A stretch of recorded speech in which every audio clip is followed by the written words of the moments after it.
दीप्ति शर्मा जी, राधे राधे महाराज जी, आपके चरणों में कोटि कोटि प्रणाम। महाराज जी, जब भी हमारे कोई काम नहीं बन पाते तो हमें लगता है कि हम पे भगवत कृपा नहीं हो रही है। महाराज जी कृपा करके मार्ग प्रदर्शित करें। महाराज जी, भगवत कृपा से काम थोड़ी बनाए जाते हैं, भगवत कृपा से काम मिटाए जाते हैं, कामना रहित हुआ जाता है। यही तो धोखेबाजी चल रही है। अभी एक किसी ने प्रश्न किया था कि हमारे साथ कोई धोखा कर रहा है, तो हमने उनसे ये प्रार्थना की कि तुम्हारे साथ धोखा बाहर से नहीं हो रहा, अंदर से हो रहा है। तुम्हारी बुद्धि तुम्हें धोखा दे रही, तुम्हारा मन तुम्हें धोखा दे रहा, तुम्हारा तन तुम्हें धोखा दे रहा, तुम्हारी इंद्रियां तुम्हें, इन धोखेबाजों को देख पा रहे हो? कामनाओं की कभी पूर्ति हुई है क्या? और कामनाएं शुभ अशुभ कर्मों के अनुसार। अगर आपने कामना की मुझे इतना अर्थ मिले, आपका पुण्य नहीं तो नहीं मिलेगा आपको। आपने सोचा कि ये नष्ट हो जाए, आपका इतना प्रताप तेज नहीं नष्ट होगा। ये कर्म भूमि है। एक बल है, भगवान का आश्रय लेकर अच्छे आचरण करते हुए नाम जप करो।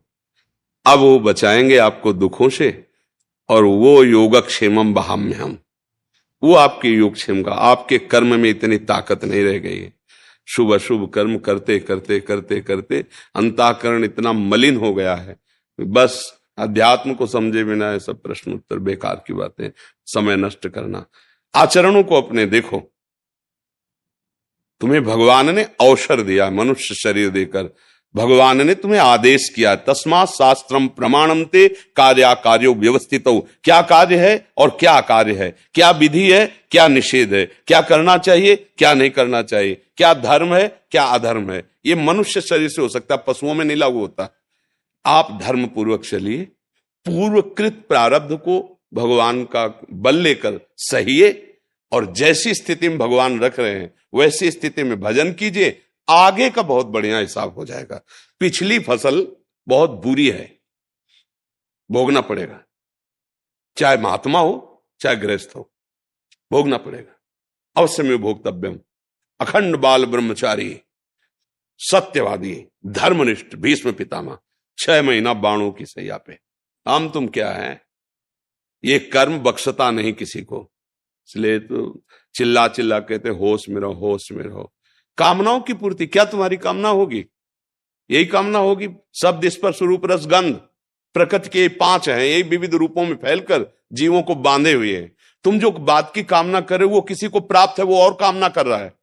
थोड़ा विचार करके तो देखो, क्या कामनाओं की पूर्ति से तुम्हारी शांति, तुम्हारा विश्राम स्थल, तुम्हें आनंद की प्राप्ति हो जाएगी क्या?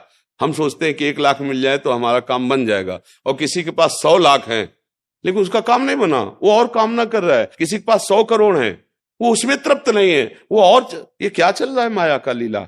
यही बात समझना है।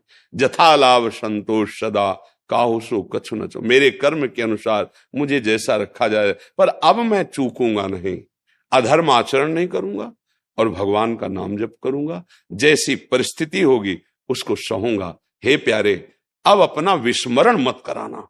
ये बात कर लो, जीत जाओगे, सारी कामनाएं पूर्ण हो जाएंगी। पूर्ण का मतलब शांत हो जाएंगी। अब कछुनाथ न चाहे मोरे, ये हृदय में आए बिना कामना किसी। अब आप देखो कितनी बड़ी बात, देवराज इंद्र पद बहुत बड़ा पद है, त्रिभुवन पति, देवताओं का स्वामी है। एक अप्सरा उतरे तो ऋषि मुनि को भी आकर्षित कर दे, ऐसा इतिहास साक्षी है। और वो देवराज इंद्र गौतम ऋषि के आश्रम में जाता है, भेष बदलता है और गलत आचरण करता है। मतलब समझो, वहां की एक अप्सरा जो उनके अधीन है, वो यहां आती तो ऋषि मुनियों के मन में भी विक्षेप पैदा कर देती है। ऐसे वैभव को भोगने वाला भी वहां तृप्त नहीं है। मृत्यु लोक के एक महात्मा की पत्नी की तरफ गलत दृष्टि, गलत मतलब क्या निकला? ये जो कथाएं हैं इनका मतलब क्या निकला? बिना भगवान के भजन के आनंद के ये मन शांत होने वाला नहीं। चाहे त्रिभुवन का वैभव मिल जाए तुम्हारे पास, तो बहुत छोटी छोटी वस्तुएं होंगी। हम त्रिभुवन पति की बात कह रहे हैं, जिसके यहाँ की सुंदरियां ऐसी हैं कि अगर उतर जाएं यहाँ तो बड़े बड़े महात्माओं के चित्त में क्षोभ पैदा कर देती है, जो जितेंद्री रहे हैं। तो भाई एक बात समझ में आई है, सुखी मीन जिम नीर अगाधा, तिम हर शरण न एको बाधा। भगवान का आश्रय लेकर जैसी परिस्थिति हो, राधा राधा राधा राधा, अब आगे मंगल हो जाएगा। ये हमारी जो आज की समाज नहीं, वो भटक रही है।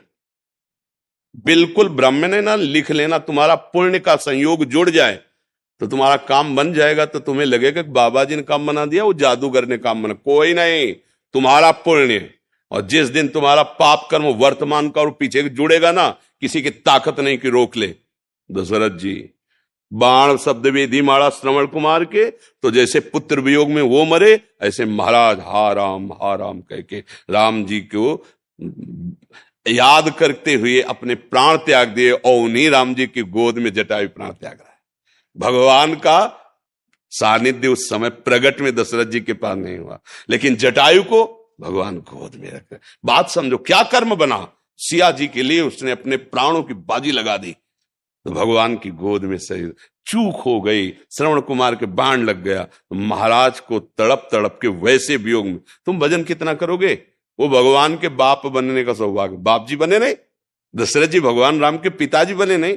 हमारी बात को समझ लो, अगर आप बुरे कर्म करोगे, कोई नहीं देख रहा, आप देख रहे हो, आपका मन देख रहा है, वही आपको दंड देगा। मन आपको दंड देगा, हर समय जलाता रहता है।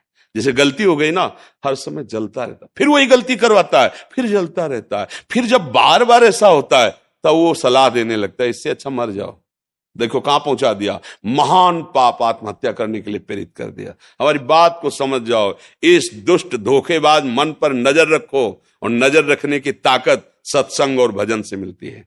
साधन को हरि भजन है कै सत्संग साय, तब आप मन पे नजर, और मन पे नजर रख ली, उसको संभाल लिया, तो त्रिभुवन पर विजय प्राप्त कर ली। त्रिभुवन पर जिसने मन को चेला बना लिया वही सच्चा गुरु। जो वीर अपने मन को परास्त कर दिया वही महाबली। नहीं तो कुछ चले प्रवचन करो, वो वहीं गिराएगा। तुम चाहे जितने ऊंचे पद पे बैठो, वहीं गिराएगा जहां उसको गिराना है। मन की तरफ तो देखा ले जा रहा है, दूसरों की तरफ देखा जा रहा है। यही माया है। अपने मन को देखो कहां चल रहा है। कामनाओं से पूर्ति नहीं होती, शांति नहीं होती, कामनाओं के त्याग से शांति होती है। गोस्वामी जी सरल भाषा में लिख रहे हैं, बिन संतोष ना काम न साही, अछत काम सुख सपने हूं नाही। खुली बात कह ले, जब तक कामनाएं स्वप्न में सुखी नहीं हो सकते, संतोष धारण करो कामना